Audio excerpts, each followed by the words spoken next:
Chapter 5, Louisiana's Way Home.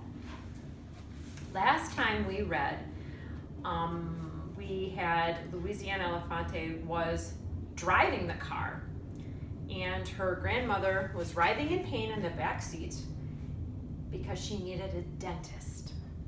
So we're going to find out today, do they find a dentist? And if you are that young driving, imagine if you're driving a car, you've never driven before, and you're just figuring out as you're doing it, your grandma is sitting in the back seat, in pain, and you have to go to an unfamiliar state. You've never been there and find a dentist.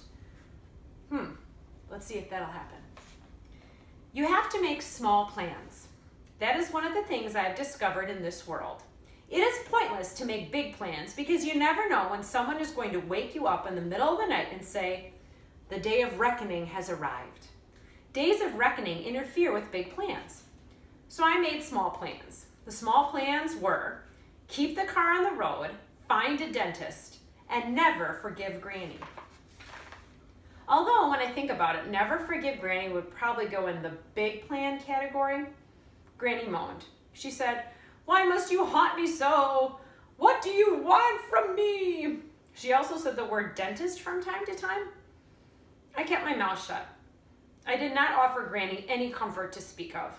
And what can I say in my defense, except that I was very angry and also that I was doing my best under difficult circumstances. Finding a dentist is not as easy as you might imagine. Well, nothing is. Richford was not a big town.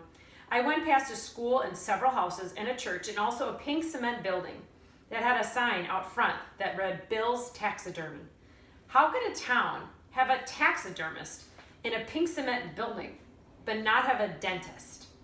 I saw a woman walking her dog down the side of the road and I felt a pang. Who was taking care of Archie the cat? Was he right this very minute walking down the highway in search of me? He had done that before, found his way to me against all odds. "Where is Archie?" I shouted at Granny. Of course, she did not answer me. It seemed cruel to press her on the point when she was in so much pain, but as soon as she was not in pain, I intended to do exactly that, press her on the point. In the meantime, I had to find a dentist. I stopped the car. I did this by depressing the brake pedal very carefully and very slowly. And when we had stopped completely, I rolled down the window and called out to the lady with the dog. I said, "Excuse me, what is the name of your dog?" Granny moaned from the back seat. The woman looked at me. I think she was surprised to find a child behind the wheel of a car. Well, I was surprised too. So far, it had been a very surprising day. "Pardon me," said the lady.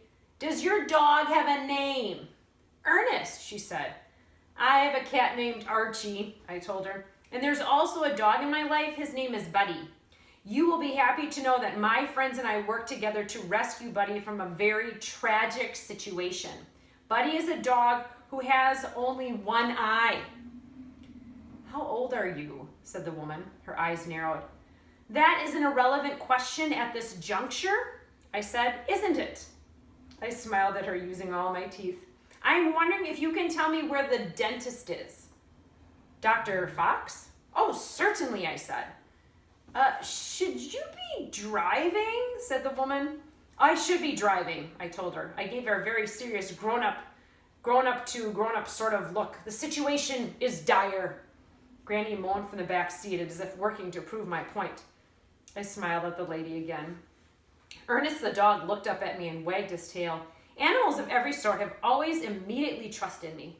Ernest had a very handsome tail. It was burnished apricot in color. "I admire your tail," I said to Ernest. He wagged it some more. Excuse me, where is Dr. Fox?" I asked the lady.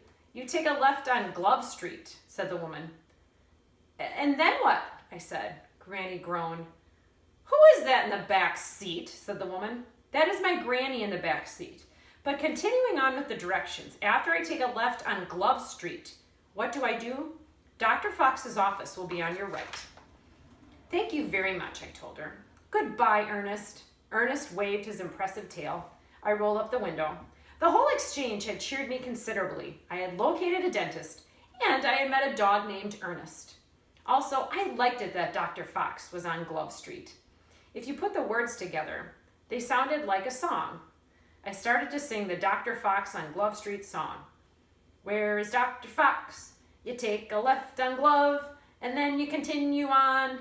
You take a left on Glove, and you sing the song. Granny moaned from the back seat. I got so happy singing the Dr. Fox song that I almost forgot about the wrongs I had suffered at Granny's hands. Almost. And that is the end of chapter 5. Please make sure that you watch the next video for chapter 6.